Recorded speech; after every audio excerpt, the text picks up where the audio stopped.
I still remember the afternoon light that slipped through my kitchen window the day everything changed. It was soft and pale, the kind of light that makes you feel like the world is holding its breath. I was standing there, wiping the last plate from lunch, when my phone buzzed on the counter. It was a message from her. Just a few simple words, but they carried a weight I could feel in my chest. She said, "Can we talk today? There's something I should have told you a long time ago." I did not understand at first. 15 years had passed since the day she walked away from my life. 15 years of silence. 15 years of questions I learned to tuck away. Like old letters you no longer open because you already know they will hurt. Her message felt like a door opening after being locked for so long that the hinges had rusted. I sat down at the table, the same table where I had once waited for her to come home, where I had once kept a plate warm for her, hoping she would walk through the door with an apology or even a smile. Instead, I got goodbye. Not loudly, not angrily, just a quiet leaving that still echoed in the corners of my home. So why now? Why after all these years?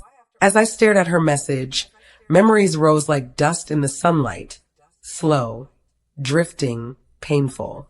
I remembered her laughter in the mornings, the way she used to sit by the window with a cup of tea, the way she avoided my eyes during those last months, and the way her voice trembled the day she told me she needed space. I never asked many questions. Maybe I should have. Maybe that was the start of it all. She vanished from my life as gently as she had entered it, leaving behind only a few belongings and a silence that aged with me. I learned to live around that silence, the way you learn to walk again after losing something important. But her message, it brought everything back, like suddenly finding a missing piece you had already given up searching for. I typed a reply with shaky hands. "Yes, come whenever you're ready."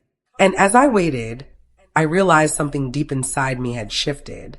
I was no longer the same person she had left. I was older, softer, maybe even braver. But I was not prepared. None of us ever are for the truth she carried. A truth she had hidden for 15 long years. A truth that would break my heart quietly, the same way she had once walked away. I suppose to understand what happened 15 years later, you need to know what life looked like before everything fell apart. Sometimes a story does not begin with the moment of heartbreak. Sometimes it starts quietly, in the softness of everyday life, where nothing seems extraordinary until you look back and realize the small moments were the ones that mattered the most. Back then, my home felt fuller, warmer. It was a simple suburban house with pale walls and wooden floors that creaked when you walked, especially near the hallway. I used to joke that the house spoke more than we did. She would laugh at that, shaking her head as she curled into the corner of the couch, wrapped in a blanket even when the weather was warm. She always said blankets made her feel safe. Her name was Lena. She was not my daughter by blood, but by heart she was everything close to one. A niece, a child of my late sister, a young woman searching for belonging. She came to live with me when she was still in her early 20s, fragile in a way that did not show on her face, but lived in her silence. She would help in the kitchen, fold laundry without being asked, and sit with me during quiet evenings when the world outside felt too heavy for her. I never pushed her to talk about the past. I could see she carried something with her, something she carefully hid behind polite smiles and soft, "I'm fine" answers. Some people guard their pain because they think sharing it makes them a burden. She was one of them. At first, our life together felt like two gentle currents meeting. Not rushing, not clashing, just moving side by side. I worked part-time at a local shop back then, stocking shelves and greeting familiar faces. She worked at a small cafe near the market.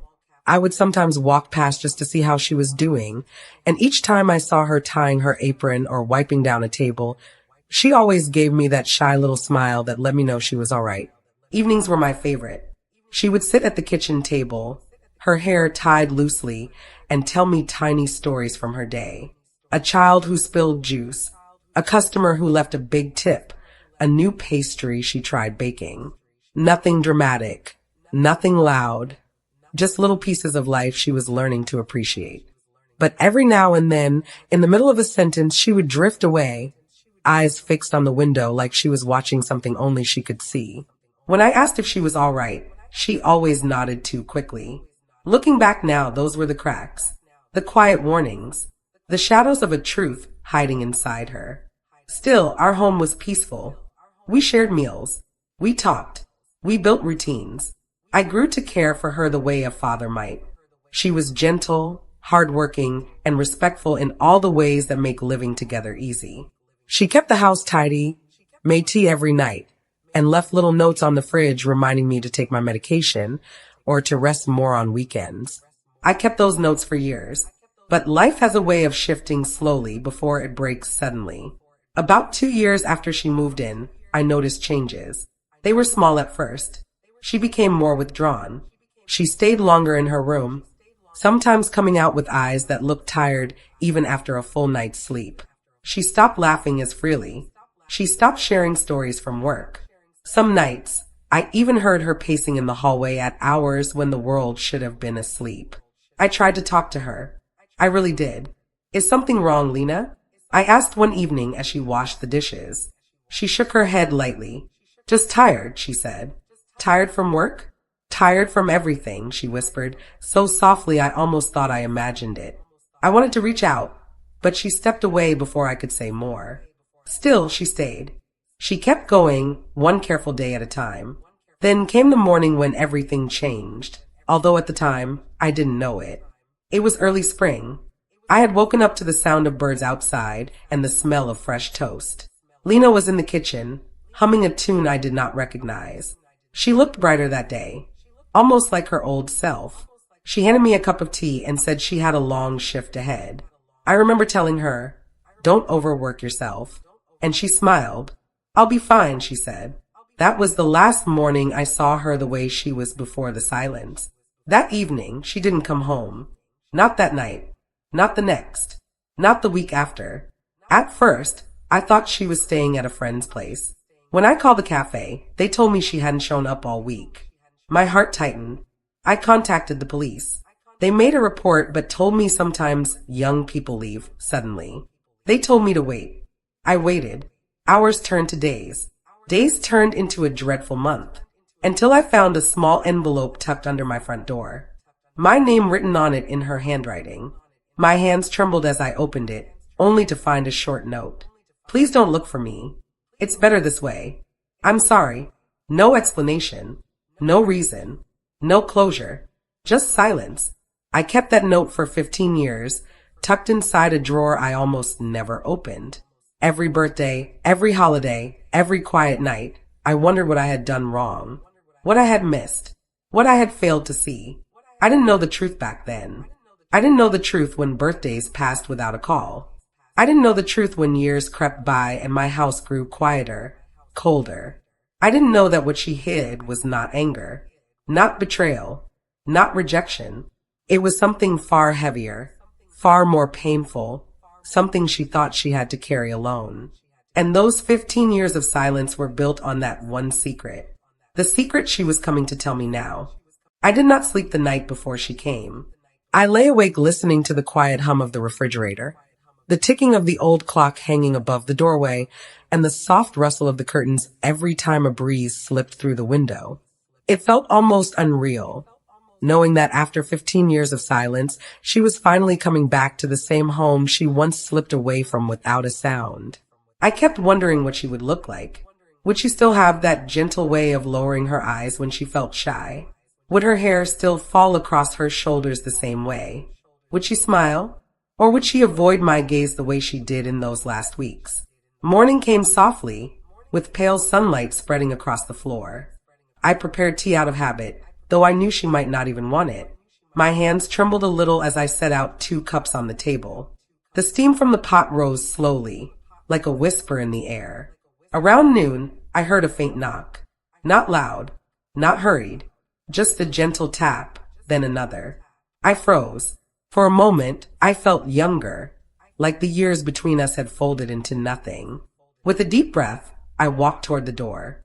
My steps felt heavy, as if each one carried 15 years of worry and wondering. When I opened the door, I saw her. Lena. She stood there quietly, holding the strap of a small bag over her shoulder. Her hair was shorter now, cut neatly just above her chin. There were faint lines around her eyes, the kind life draws when someone has cried more than they've laughed. She looked older, of course, but she was still her. Still the girl who once sat by my kitchen window, wrapped in blankets, sipping tea as though warmth was something she needed to borrow from the world. But her eyes carried something deeper, a sadness I had not seen before. "Hi," she whispered. My throat tightened. "Hi, Lena." For a moment, we simply looked at each other. The silence was not cold, not sharp. It was soft, heavy, almost fragile. I stepped back, opening the door wider. "Come in," I said. She nodded and walked inside slowly, her gaze drifting over the familiar space. The hallway, the shelf, the picture frames that had not changed much over the years. She paused for a moment near the table, noticing the 2 teacups I had set out. "You remembered," she murmured. "I remember everything," I replied quietly. She sat down at the table, folding her hands together as if she needed to keep them from shaking. I poured her a cup of tea, the same blend she used to drink so long ago. When the steam touched her face, her eyes softened for a moment, like a memory had brushed past her. "I wasn't sure you would want to see me," she said. "I waited 15 years, I answered. There was never a day I wouldn't have opened that door." She lowered her eyes. "I didn't deserve that." I took a seat across from her. "You don't have to decide what you deserve today. I'm just glad you're here." The corners of her lips lifted slightly, though it wasn't a smile, more like the ghost of one. We sat quietly for a few minutes. I wanted to ask 1,000 questions. Where had she gone? Why had she left? Why hadn't she called? Was she safe?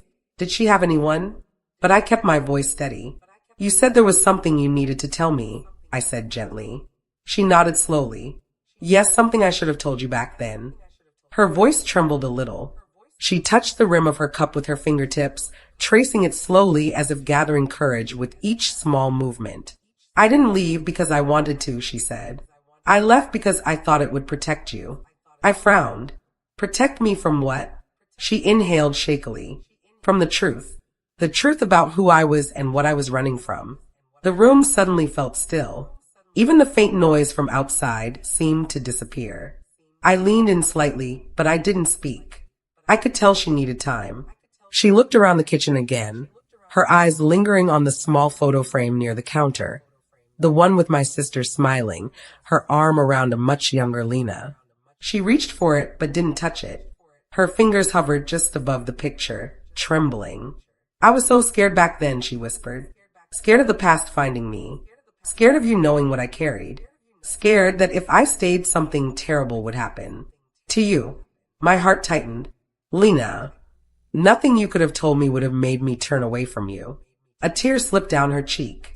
She wiped it quickly, as though embarrassed by her own emotions. "That's exactly why I left," she said. "Because you cared. And I didn't want to ruin your life." I shook my head slightly, unable to understand. "You leaving, that was what ruined things." She closed her eyes, pained by the words yet knowing they were true. "I know," she whispered. "And I'm so sorry." We sat in silence again, but this time it felt heavier, like a door had opened to something deep, something dark, and neither of us knew how to step through it yet. Then she reached into her bag and placed a folded piece of paper on the table. Her hands were trembling. "I brought this," she said. "Something I wrote a long time ago. Something I should have given you before I left." I stared at the paper. The edges were slightly worn, as if it had been taken out and put back many times over the years. I didn't touch it. Not yet. "Lena, what is this?" I asked softly. She looked at me with eyes full of fear and sorrow. "The beginning of the truth," she whispered. "The reason I disappeared. The reason I stayed silent for 15 years. I did not unfold the paper right away. My fingers hovered above it, afraid that whatever was written had the power to change everything I knew, everything I believed about the years we had shared. Lena watched me quietly, her shoulders tense, her breath unsteady. I could see she was bracing herself, preparing for whatever reaction might come. That alone told me the truth was not simple. It was something that had lived inside her like a shadow, growing, pressing, shaping her life from the inside out. "Before you read it," she said softly, "let me explain a little, because the words alone might feel overwhelming." I nodded. unsure if my voice would even come out clearly if I tried to speak. She took a deep breath, her eyes drifting to the window as though the past lived somewhere beyond the glass, somewhere she could point to if only the world would let her. When I came to live with you, she began, I told you I needed a fresh start. I told you I wanted stability, a quiet place, a chance to rebuild my life. I remember those days clearly, how fragile she was, how carefully she moved around the house, how she always asked permission for everything, even though I had told her she didn't have to. I didn't lie about those things, she said, but I didn't tell you why I needed a new start. I didn't tell you what I was running from. Her voice wavered.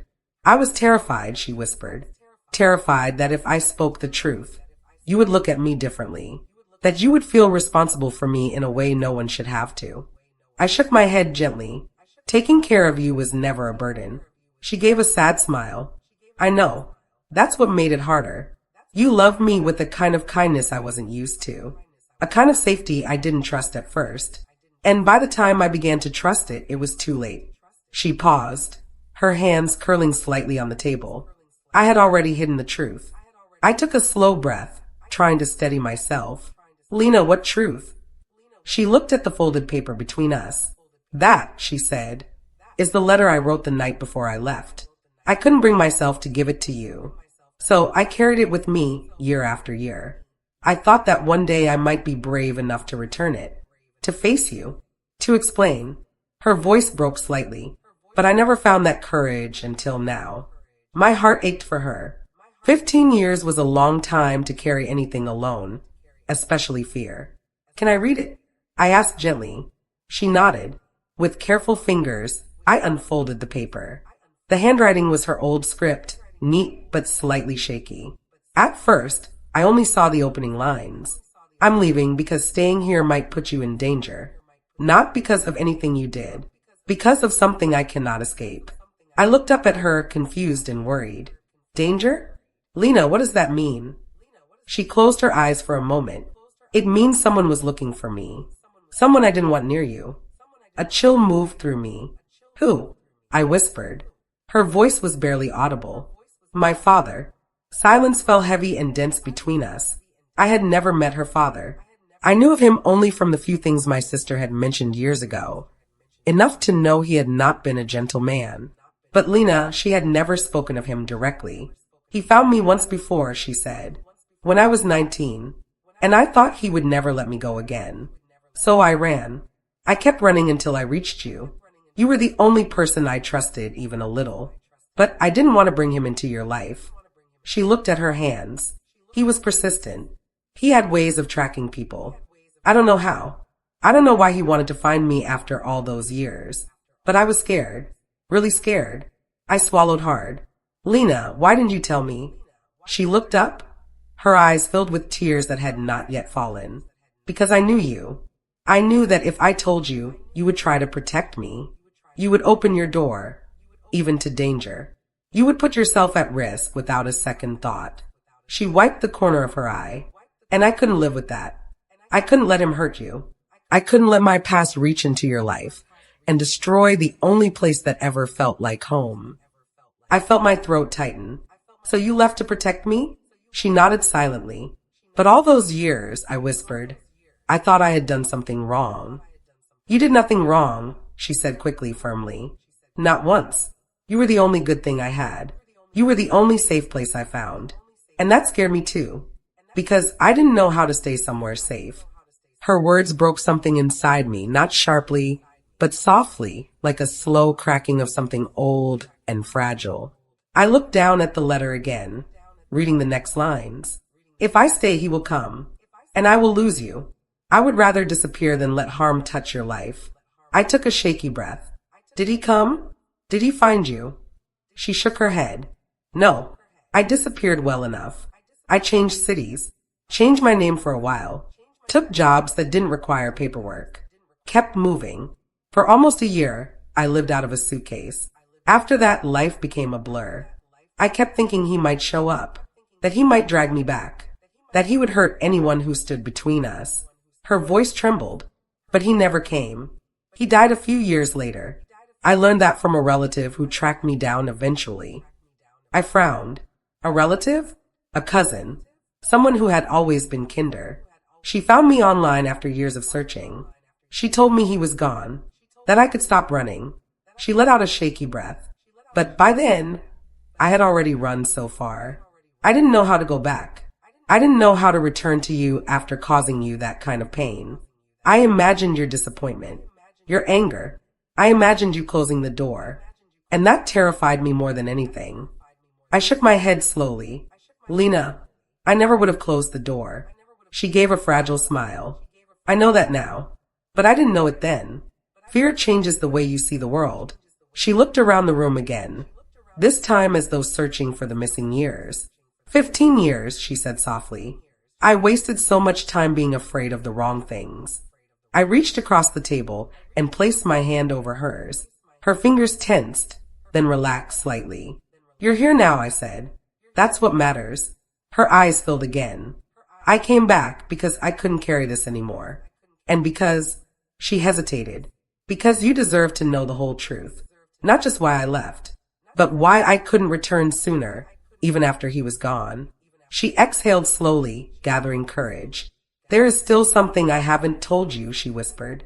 My heart tightened again. Another secret? I asked softly. She nodded. Yes, she said. The one that broke me. The one I thought would break you too. The moment she said there was another secret, the room seemed to pull in around us. Not in a frightening way, just a tightening of the air, a sense that the truth had been circling us for years and had finally found the courage to land. Lena kept her gaze on the table, tracing the wood grain with her fingertip as though the movement helped her breathe. I didn't interrupt. Sometimes silence is the only kindness we can offer. I should have told you the day I arrived, she whispered, but I didn't know how. Every time I tried, the words, they just stopped in my throat. I nodded gently. Take your time. I'm listening. She drew in a long, trembling breath. The truth is, I wasn't alone when I came to live with you. My heart paused. What do you mean? I asked softly. She lifted her head, her eyes glossy but steady. I wasn't alone, she repeated. I was pregnant. The world did not break. My breath did not stop. But something deep inside me shifted, like a puzzle piece I didn't know was missing finally clicking into place. Pregnant. All those quiet nights. All those moments she held her stomach without realizing. All the fears she carried. It made sense now. You were pregnant, I said slowly, letting the words settle. She nodded. I was 3 months along when I knocked on your door. I was scared.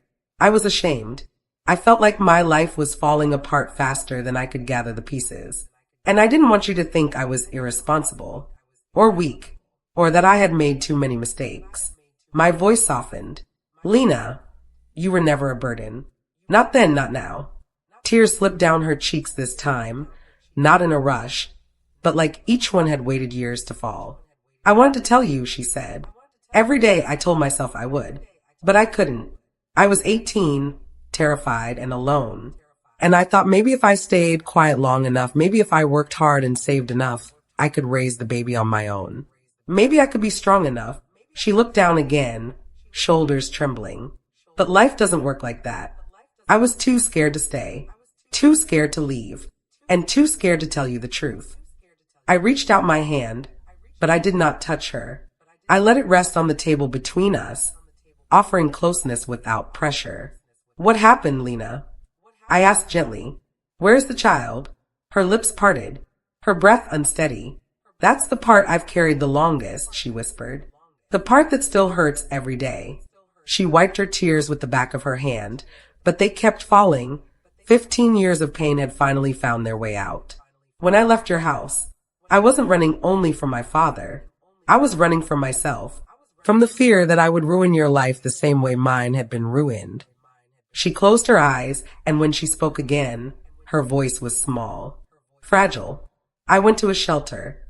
They gave me food, a bed, and a little corner of safety. I stayed until my daughter was born. Daughter, the word sank deep. And I asked softly.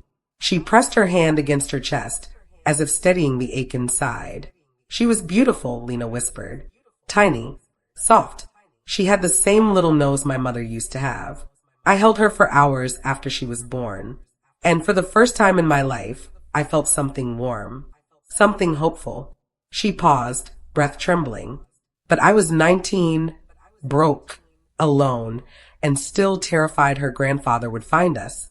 I thought she deserved better than me, better than a girl who couldn't even keep herself safe. Her voice cracked, so I gave her up. For adoption. Those words settled like a quiet storm. She didn't sob. She didn't wail. She didn't break down in a dramatic rush. Instead, she spoke with a kind of stillness that only comes from pain carried too long. I placed her in the arms of a couple who had been waiting for years. They were gentle. They were kind. When the woman held her, she cried as though she had been handed her whole world. She exhaled shakily, and I walked away. I walked out of the hospital, holding nothing but the papers I signed. I didn't even have the strength to look back. A tear slid down my own cheek. Quiet, unnoticed by her in that moment. She continued.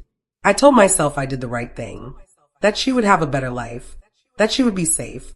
But every birthday I felt it. Every holiday, every quiet night. I imagined what she would look like. I tried to picture her laugh. I wondered if she ever knew she was loved, even if I didn't know how to show it. She paused, wiping her eyes again. And that is why I didn't come back. Even after my father died, even after the danger was gone, I didn't think I could face you knowing I had hidden something so big, something that touched both our lives. Both our lives. I repeated softly. She nodded.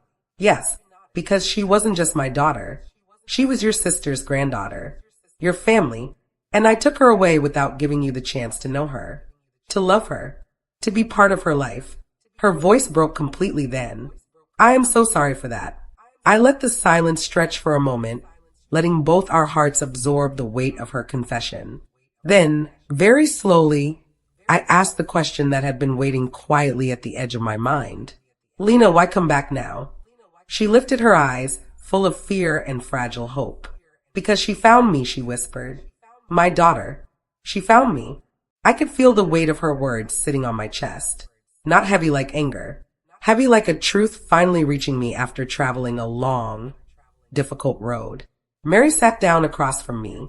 Her hands were shaking again, but her voice had steadied. I wanted to be strong, she said softly, but I kept failing. I swallowed. Failing at what, Mary? She looked up, and the sadness in her eyes made my heart feel tight. At loving you the way you deserved, she whispered. For a moment, the room felt too quiet. Even the ticking clock on the wall sounded far away. I could only breathe slowly, waiting, letting her speak at her own pace. She had held this inside for 15 years. I owed her patience. She sighed, her shoulders falling. You remember those first few years? When I would avoid being alone with you, when I stayed in my room most of the day, when I looked nervous every time you tried to talk to me. Yes, I said gently. I remember. And I always wondered why. She nodded, almost apologetically. I wasn't scared of you, she said. I was scared of not being enough. The words made something in me ache. All those years, all those moments I thought she didn't like me, all the tiny hurts I carried quietly, they suddenly felt different, like a puzzle piece was finally clicking into place. I waited, letting her continue. When I married your son, she said softly, I felt like I had stepped into a world that expected more from me than I could give. Everyone spoke kindly, but I felt judged anyway. Not because of anything you said, but because of my own fears. She wiped the corner of her eye again. My mother always told me I wasn't strong enough to build a family, not patient enough to be a good wife, not warm enough to be a good daughter-in-law. She hesitated, and somewhere deep down I believed her. I felt my chest tighten at the thought of another woman planting such painful doubts in her own daughter's heart. So when I came into this house, she whispered, I never believed I belonged here. I thought you would see my flaws immediately. I thought you would realize I wasn't good enough for your son. I leaned back slightly, trying to understand the depth of her fear. This was not the confession I had expected. It was deeper, more fragile. She clasped her hands together.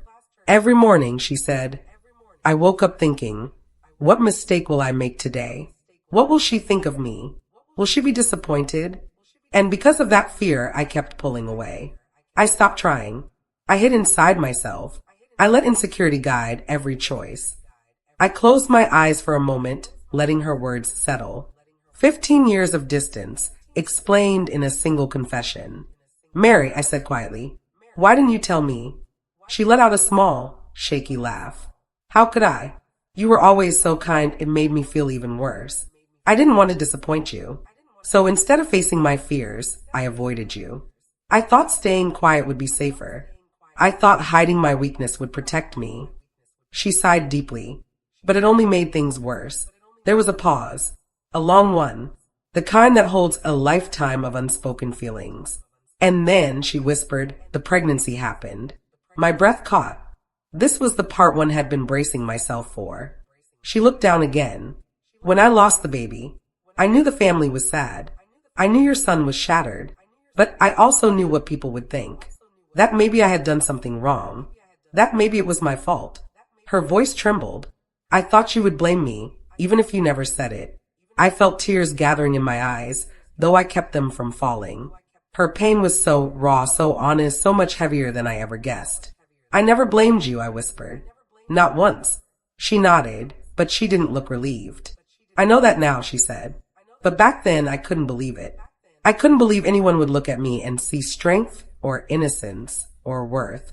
And instead of letting you comfort me, I pushed you away. She paused and took a deep breath.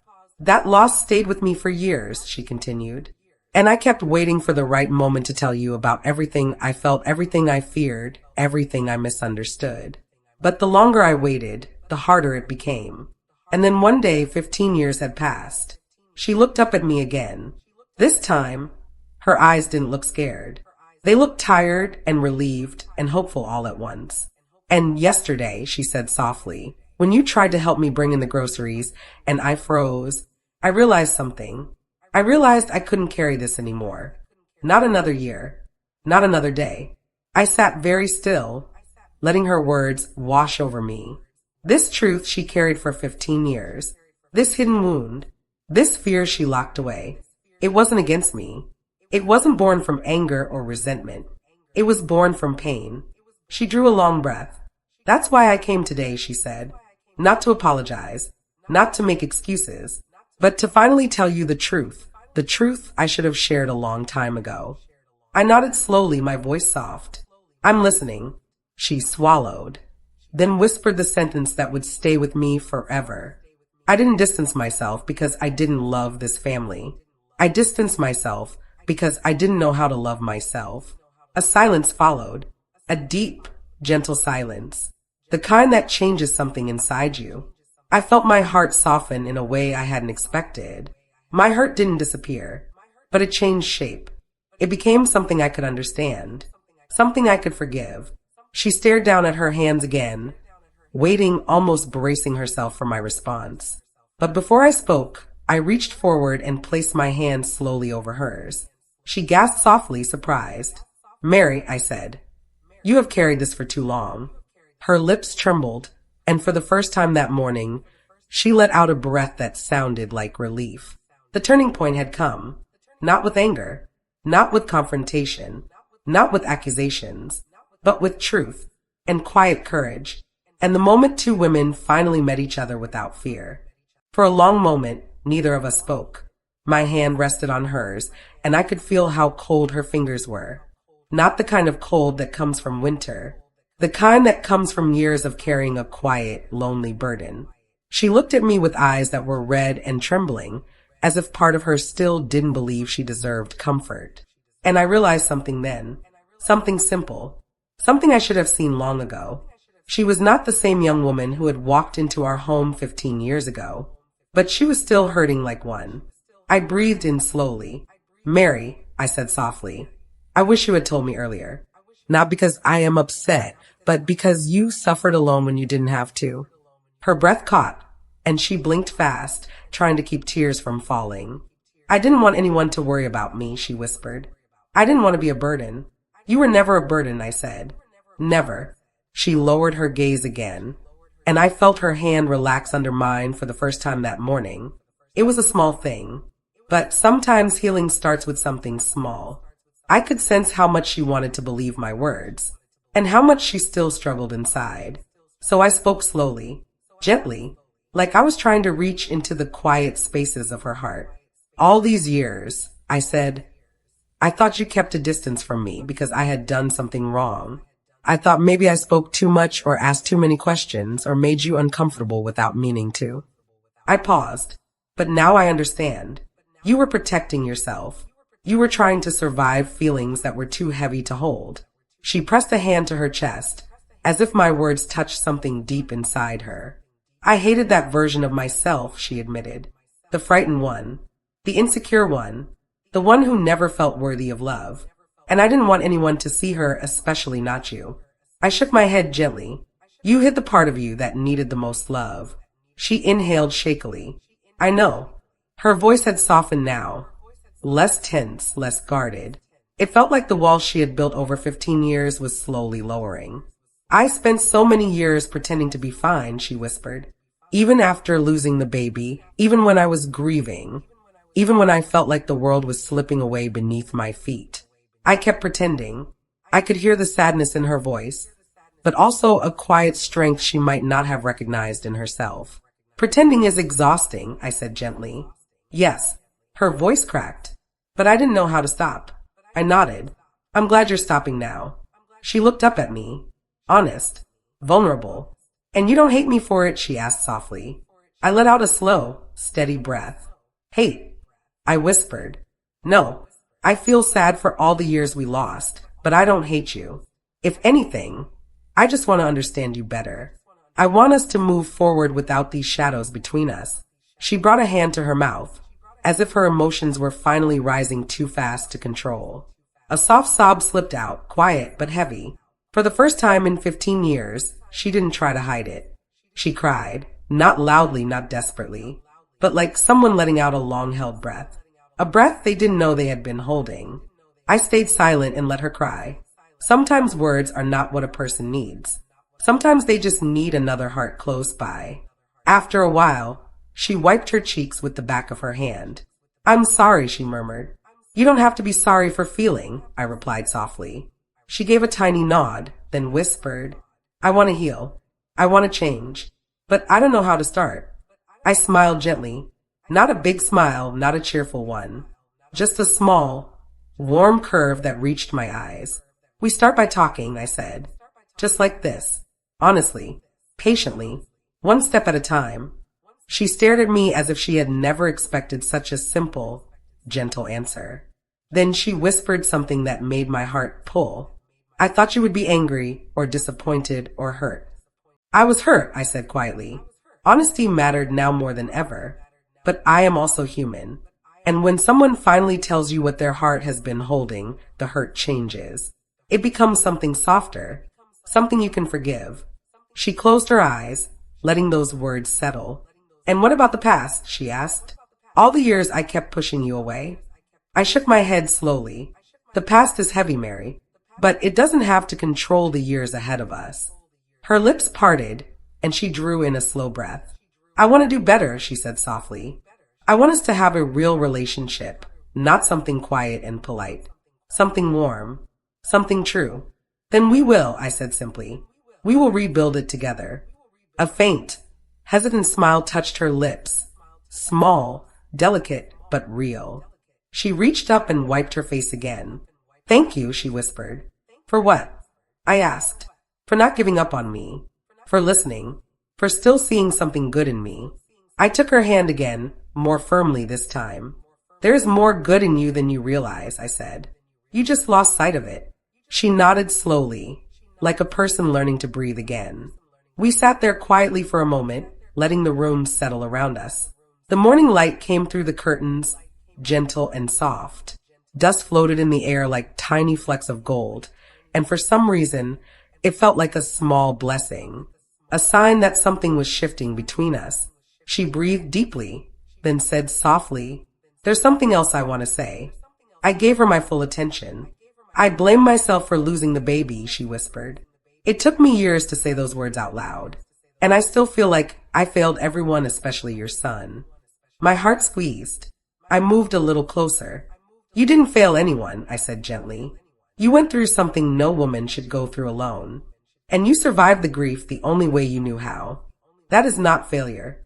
That is strength. Her chin trembled again. I wish I had believed that back then. It's not too late to believe it now. She looked down at our hands, mine resting on hers, and smiled again, watery and soft. I feel lighter, she whispered, even though I'm scared. Courage isn't the absence of fear, I said. It's choosing to keep going despite it. She let that sink in for a moment, then nodded. I want to tell your son everything, she said at last. Not just the truth, but what I've been holding inside all these years. I nodded. He loves you, Mary, more deeply than you know. And he deserves to know your heart, just as you deserve to be understood. She closed her eyes, letting tears fall again. This time quieter, gentler. When I walked here today, she whispered, I thought you would turn me away. I thought you would finally tell me I had taken too long to speak. Speaking late, I said, is still better than never speaking at all. She nodded again, more firmly this time, like she was deciding something inside herself. We sat quietly, letting the silence breathe around us. It wasn't uncomfortable. It wasn't filled with fear or misunderstanding. It was peaceful, something we hadn't shared in years. After a long moment, she spoke again. Do you think we will ever be close? She asked softly. Really close, like a mother and daughter? I looked at her, at the woman who had carried so much pain, so much fear, so much silence. At the woman who finally opened her heart after 15 long years. And I smiled gently. Yes, I whispered. I do. If we both choose it, we will. Her breath trembled, but in a hopeful way. I choose it, she said. I choose you. I choose this family. I choose to stop running from myself. And I choose to walk beside you, I replied. Her eyes softened. Something unspoken passed between us. Not a promise spoken in words, but a quiet understanding. She reached across the table and took my other hand too. Her fingers were still trembling, but warmer now. More alive. Thank you, she said again. Not out of obligation, not out of guilt, out of relief, out of love. I felt tears gather in my own eyes then, not from sadness, but from a gentle, unexpected gratitude. The kind that comes when a long closed door finally opens. And in that small, sunlit kitchen, with cold tea sitting untouched on the table, and two women finally speaking from the heart, something old began to heal, and something new began to grow. The years we lost would never return, but the years ahead, they could be different. We both knew it. We both felt it. And that was enough. The afternoon light had shifted by the time Mary stood up to leave. Hours had passed, yet it felt like only a moment. Some conversations move slowly. Others unfold as if they were always waiting for the right day, the right hour, the right breath. This one felt like both. She walked toward the door with a quiet steadiness, still uncertain, still fragile, but lighter than when she had arrived. I followed her not out of habit, but because it felt right to walk those last few steps with her. She paused at the doorway, touching the frame gently, as if the house itself held memories she wasn't ready to let go of. Memories of fear, memories of distance, but also memories she wanted to rewrite. She turned to me slowly. I don't know how to thank you, she said. Her voice wasn't trembling anymore. It was soft, steady, and warmer than it had been in years. You don't have to, I replied. Just live honestly from now on. That is thanks enough. She nodded and lowered her gaze, thinking. Then she looked up with something new in her eyes. Not fear, not uncertainty, but a small, tentative hope. I will try, she whispered. I reached out and touched her arm gently. Trying is enough. Healing takes time. So does trust. We will build it slowly. Her lips curved into a tiny smile. Then she stepped outside, and I watched her walk down the small path that led to the gate. Her shoulders were not as tense as they had been when she arrived. Her steps were not hurried or anxious. She walked like someone who had finally put down a heavy bag she had carried too far for too long. Before she reached the gate, she turned back. I'll come tomorrow, she said. Not for anything big, just to talk. My heart warmed and I nodded. I'll be here. She gave me that small smile again, a smile I had rarely seen in 15 years.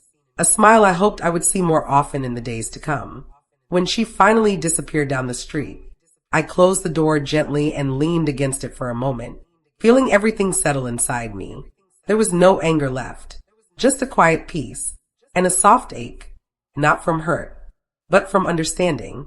I walked back to the kitchen and sat at the table where everything had unfolded. The tea had gone completely cold. The morning light had shifted into the softer glow of late afternoon. I wrapped my hands around the cup anyway, not for warmth, but for comfort.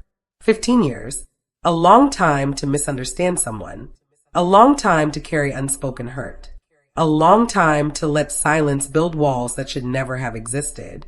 But healing does not always come in big gestures, or loud apologies, or dramatic moments. Sometimes it comes in a quiet morning, in a trembling voice finally finding its courage, in two hands gently reaching across a table. Sometimes it comes when the truth, the real truth, is finally spoken after years of hiding. I thought about everything Mary had said. Her fear, her guilt, her insecurity, her loss, her silence. And then I thought about something else. Something simple but powerful. We often think people hurt us on purpose. We assume their distance means rejection. Their silence means disapproval. Their hesitation means dislike. But sometimes, it has nothing to do with us. Sometimes people are fighting quiet battles inside themselves. Battles they don't know how to explain. Battles they feel ashamed of. Battles they try to hide because they think showing them will make them unlovable. And in those battles, they push us away. Not because they don't care, but because they don't know how to let us in. Mary was one of those people. For 15 years, I saw only her distance. I never saw her fear. Today, she allowed me to see both. I lifted the cold cup to my lips and took a small sip. It tasted bitter, but comforting in its own way, like the end of a long chapter. I placed the cup back down and felt something settle inside my heart. Something calm, something hopeful. Tomorrow would be different. The air between us would be clearer. The weight on her shoulders would be lighter. And the years we lost, we would slowly begin to replace them with new ones. Warmer ones, braver ones, truer ones. I looked toward the window where the light was dimming. A soft breeze moved the curtains, carrying with it the scent of evening. Life does not always give us perfect beginnings, but sometimes, after enough time, it gives us second beginnings. Quiet ones, gentle ones, the kind that grow slowly but surely. As the room darkened, I whispered to myself, it is never too late to understand each other. And maybe that was the lesson this whole story wanted to teach me. That forgiveness is not a grand gesture. It is a quiet choice, made in the softness of a single morning, when two hearts finally decide to stop hiding and start healing. With that thought, I stood up, turned on the warm kitchen light, and began preparing for tomorrow, for the conversation that would continue, for the bond that would grow, and for the life that, at last, would move forward with honesty and with hope.